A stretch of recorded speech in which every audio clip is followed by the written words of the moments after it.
Shalom dan terima kasih kepada semua yang tune in kepada khotbah ini, video khotbah ini untuk minggu ini, terutama kepada jemaat SIB Mersing yang saya pasti konsisten dan berkomitmen untuk ibadah setiap minggu bersama dengan keluarga. Pada minggu ini pula kita akan mengadakan ibadah sesuai dengan suasana yang kita nikmati saat ini, yaitu kita merayakan suasana kemerdekaan. Nah, pada minggu yang lalu sudah pasti kita mengikuti ibadah online bersama dengan SIB Semenanjung. Tapi kali ini kita bersama dalam ibadah ini dan kita mendengar firman Tuhan daripada pastor akan menyampaikan di dalam ataupun di sekitar tema kemerdekaan. Pastinya kemerdekaan secara rohani atau kemerdekaan di dalam Kristus. Nah, untuk khotbah kali ini saya mau membawa kita untuk mengingat kembali posisi kita sebagai hamba kepada Kristus. Saya mau membawa kita kembali untuk ingat keadaan kita, sejarah hidup kita yang sudah kita tinggalkan itu, kita ambil itu sebagai pengajaran untuk kehidupan kita dan untuk menjadi manusia yang lebih baik dan orang percaya yang bersungguh-sungguh lebih mau memuji, memulia, melayani Tuhan Yesus. Karena itu tema yang saya bawa untuk ibadah kali ini adalah hamba kepada kebenaran, ataupun menjadi hamba kebenaran. Bersama saya mari kita membuka teks di dalam Roma 6 ayat yang ke-22 dan ayat yang ke-23 yang akan menjadi dasar untuk firman Tuhan yang kita akan dengar pada hari ini. Dalam Roma 6 ayat 22 hingga 23 berkata demikian. Tetapi sekarang setelah kamu dimerdekakan dari dosa dan setelah kamu menjadi hamba Allah, kamu beroleh buah yang membawa kamu kepada pengudusan dan sebagai kesudahannya ialah hidup yang kekal. Sebab upah dosa ialah maut, tetapi karunia Allah ialah hidup yang kekal dalam Kristus Yesus Tuhan kita. Mari saya ajak kita untuk berdoa terlebih dahulu sebelum kita masuk lebih dalam firman Tuhan ini. Kami sungguh mengucap syukur untuk setiap kesempatan yang Tuhan berikan untuk kami, karena dalam apapun keadaan kami mau mengucap syukur kepada Tuhan. Kami mau terus-menerus memuji Tuhan dan menyembah Tuhan. Dalam ibadah kami pada hari ini, kami mau serahkan sepenuhnya ke dalam tangan-Mu. Engkau Allah yang tidak pernah meninggalkan, Engkau Allah Immanuel yang selalu beserta dengan kami. Demikian dalam kami merenungkan atau belajar firman Tuhan, Engkau terus memberikan kami kelegaan hati, ketenangan jiwa untuk dapat mendengar, untuk dapat ditegur, untuk dapat belajar daripada firman Tuhan, supaya kami semakin matang lagi dan semakin dekat lagi kepada Engkau dan mengerti tentang kebenaran daripada firman Tuhan. Urapi dan sertai kami sepanjang kami mendengar firman Tuhan. Kami sungguh pasti ini adalah rencana dan Engkau pasti memberikan kekuatan untuk kami. Amin. Baik, dalam ayat yang kita baca tadi itu adalah petikan daripada surat Paulus kepada jemaat di Roma. Nah, kembali pada tema ataupun pada suasana kemerdekaan tadi, mengapa ada istilah merdeka? Itu karena kita dibebaskan. Merdeka itu juga berarti dibebaskan daripada jajahan.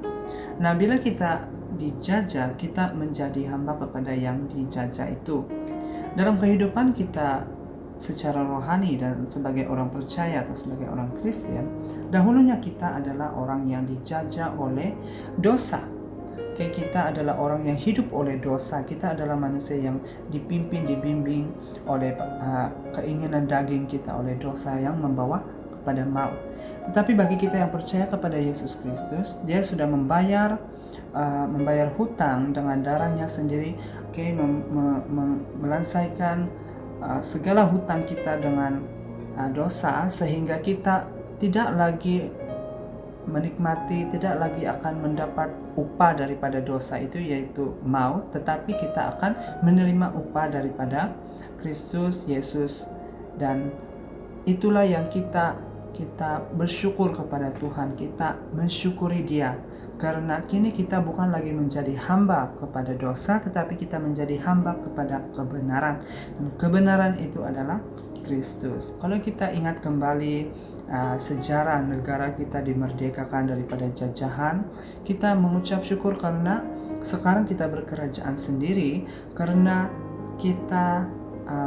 kita sudah dibebaskan, karena kita bukan lagi di dalam jajahan itu sendiri, tetapi kita dapat mentadbir, kita dapat kita dapat menikmati keuntungan sebagai rakyat yang ada di sini. Nah, apapun yang kita pikirkan, apapun pandangan politik kita dan sebagainya, satu hal yang kita harus bersyukur adalah kita sudah dimerdekakan. Nah, demikian dalam kehidupan kita sebagai orang Kristen juga kita harus ingat bahwa kehidupan kita sudah dimerdekakan. Kita bukan lagi menjadi hamba dosa, tetapi kita adalah hamba pada kebenaran. Itulah tema yang kita akan pelajari, menjadi hamba kebenaran. Nah, dalam teks ataupun dalam surat Roma yang kita sudah baca tadi, atau keseluruhan teks Roma ini menceritakan tentang ataupun adalah surat tentang bagaimana Rasul Paulus menasihati jemaat di Roma. Karena konteks jemaat di Roma itu demikian. Mereka adalah orang-orang yang sudah percaya, tetapi mereka terdiri daripada orang-orang Yahudi dan orang-orang bukan Yahudi. Ketika Kaisar Claudius yang memerintah, dia menendang semua orang-orang Yahudi keluar daripada negara Roma ketika itu. Setelah beberapa tahun, ada yang mengatakan 5 tahun begitu, mereka orang-orang Yahudi Kristen ini yang adalah penduduk di Roma dulu, mereka kembali kepada kota itu, mereka kembali ke Roma. Dan ketika mereka kembali ke Roma, ternyata orang-orang Kristen yang ada pada waktu itu tidak lagi mempraktikkan yang kita panggil sebagai hukum Taurat atau tradisi-tradisi orang-orang Yahudi. Karena sebelumnya ketika mereka masih bercampur, sebelum mereka ditendang keluar, mereka mempraktikkan hukum Taurat seperti sunat, hari Sabat dan sebagainya. Karena orang-orang Yahudi sangat kuat masih berpegang dengan tradisi ataupun hukum dalam adat keyahudian mereka. So ketika mereka kembali dan mereka melihat keadaan seperti itu, mereka coba membawa kembali hukum-hukum ataupun adat-adat Yahudi ke dalam kehidupan Kristen, sehingga itu menimbulkan kekeliruan di antara orang-orang, termasuk orang Yahudi dan orang bukan Yahudi yang sudah percaya. Mereka keliru, mana yang perlu mereka ikut? Apakah mereka harus melakukan hukum Taurat juga? Apakah mereka sudah percaya itu cukup beriman kepada Yesus Kristus dan tidak perlu melakukan lagi hukum Taurat?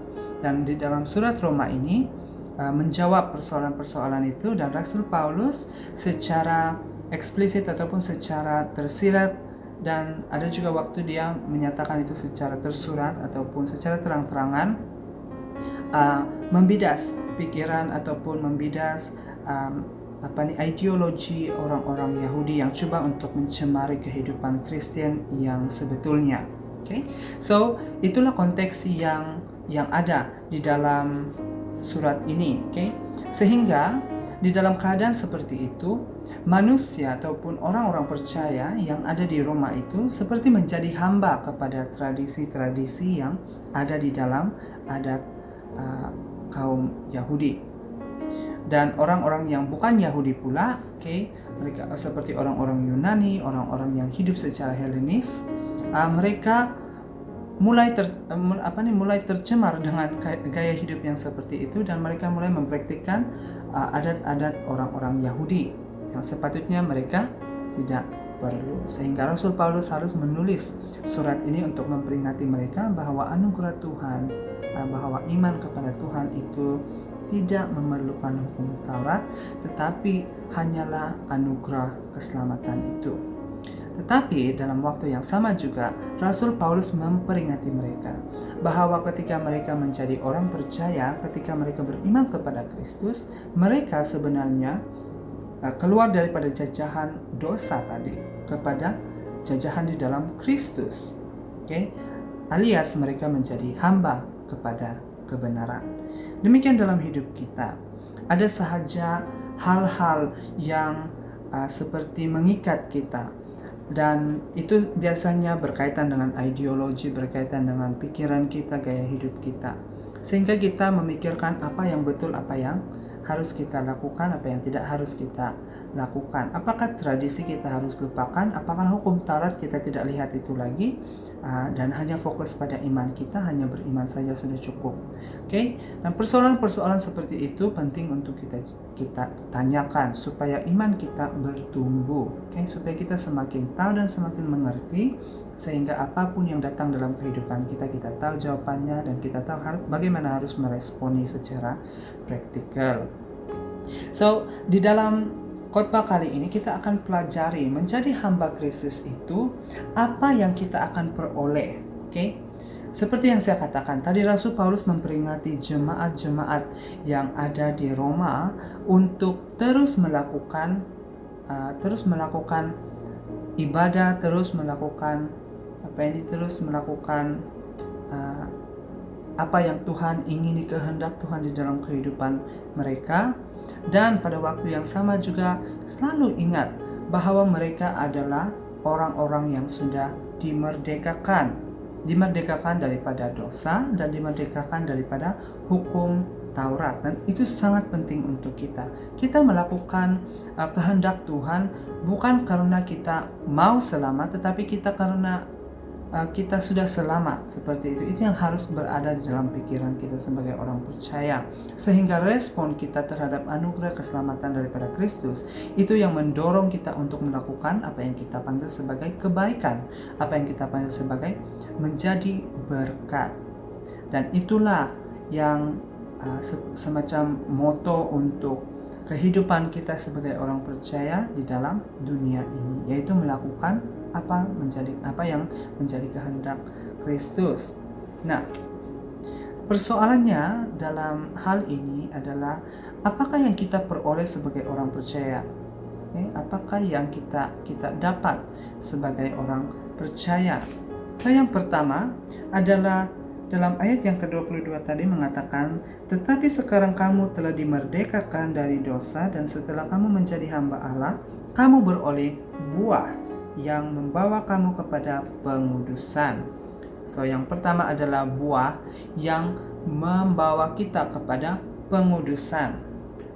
Buah di dalam bahasa aslinya di sini adalah karpon, yang diambil daripada kata akar karpos, yang juga berarti buah. Okay? Dan buah ini digunakan secara figuratif oleh Rasul Paulus atau secara kiasan oleh Rasul Paulus untuk mengartikan hasil, artinya hasil, respon ataupun produk. So, bila kita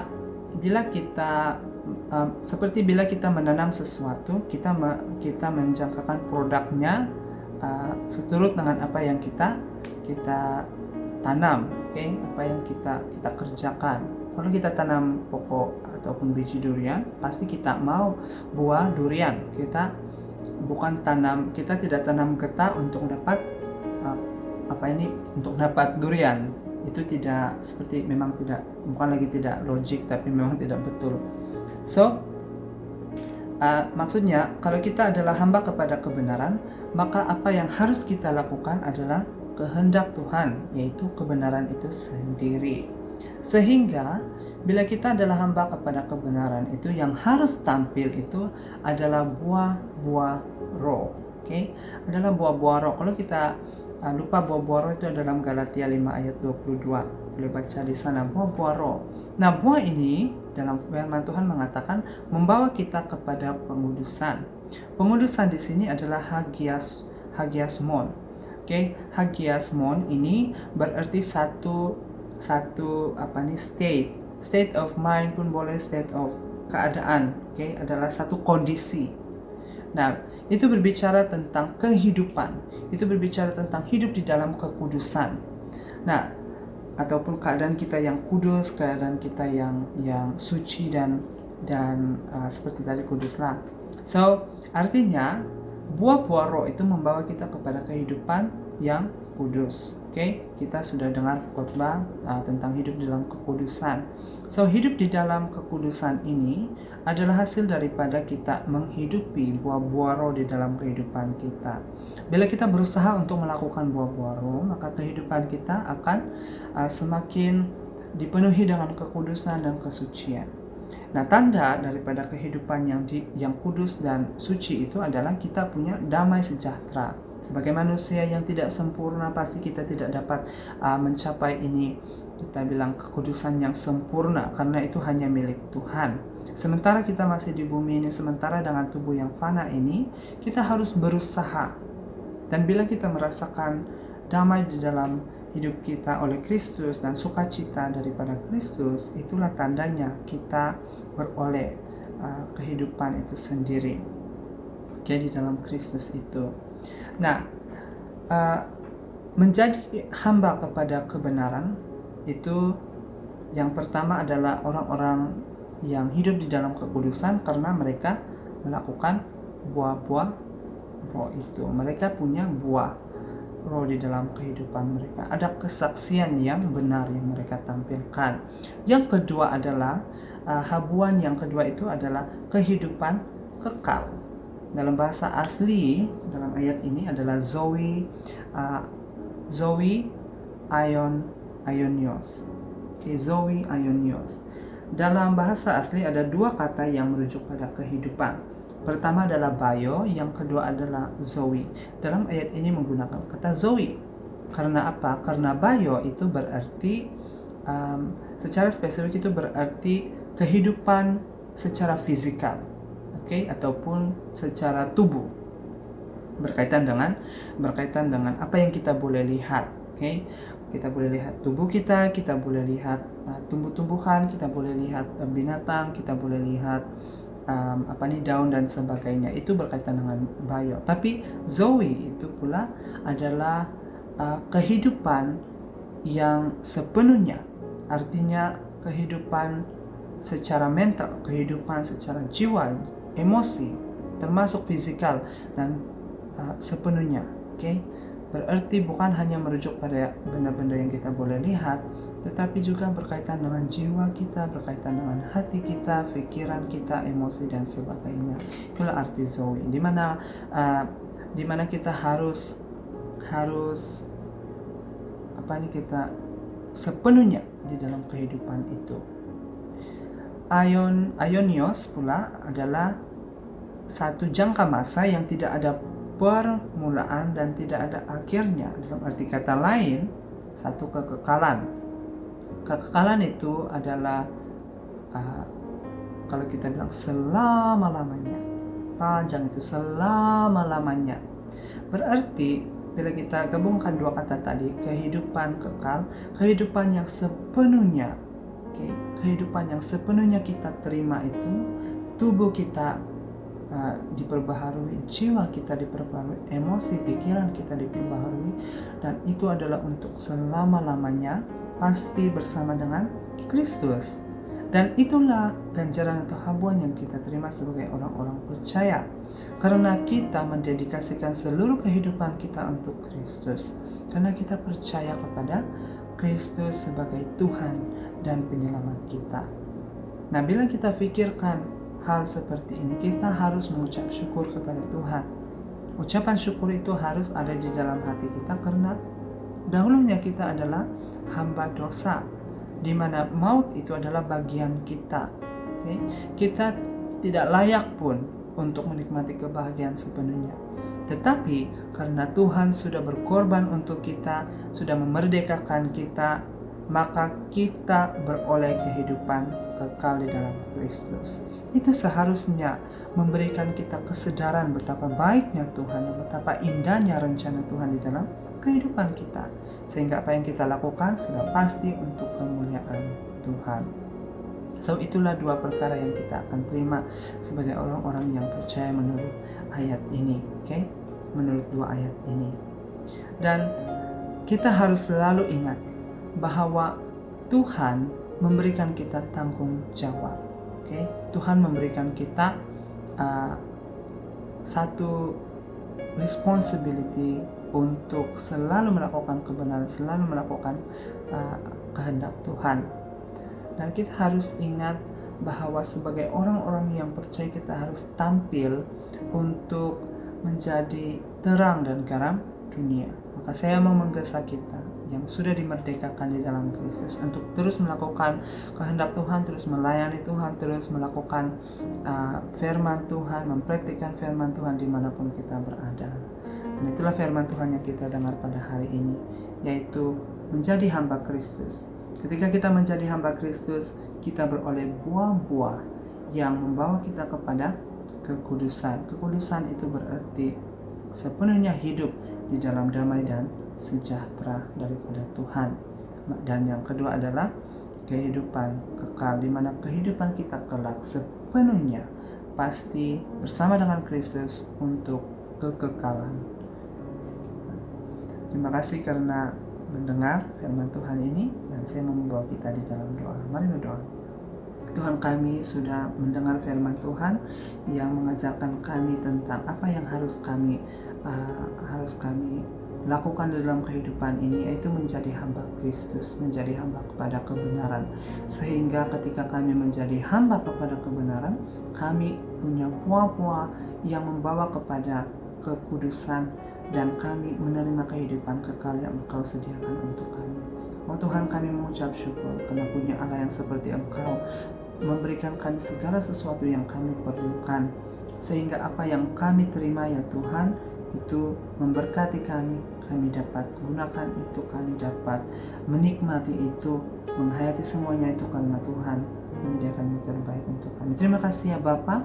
Kami juga mau berdoa supaya firman Tuhan yang kami dengar pada hari ini menjadi benih yang tumbuh di dalam kehidupan kami. Kami menjadi pelaku kebenaran firman Tuhan dan bukan hanya menjadi pendengar, sehingga nama Tuhan dimuliakan. Ramai orang yang dimenangkan di dalam nama Yesus Kristus oleh kesaksian yang Tuhan nyatakan di dalam diri kami. Terima kasih Bapa, pimpin kami, berkati kami dalam kehidupan kami, apapun yang kami lakukan, pasti semuanya itu adalah untuk memuliakan nama. Terima kasih Bapa, kami berdoa mengucap syukur. Amin. Baik, terima kasih untuk semua. Saya percaya dalam sesi kita beribadah bersama dengan keluarga atau biarpun kita sendirian, kita tetap menikmati atau menghayati berkat daripada Tuhan Yesus Kristus. Saya mau terus menggesa dan terus mendorong jemaat dan semua keluarga untuk terus beribadah, terus berdoa, terus punya hubungan dengan Kristus. Jangan pernah tinggalkan ibadah kita. Tapi kita harus sentiasa ingat bahwa firman Tuhanlah yang terutama di dalam kehidupan kita. Terima kasih dan Tuhan memberkati.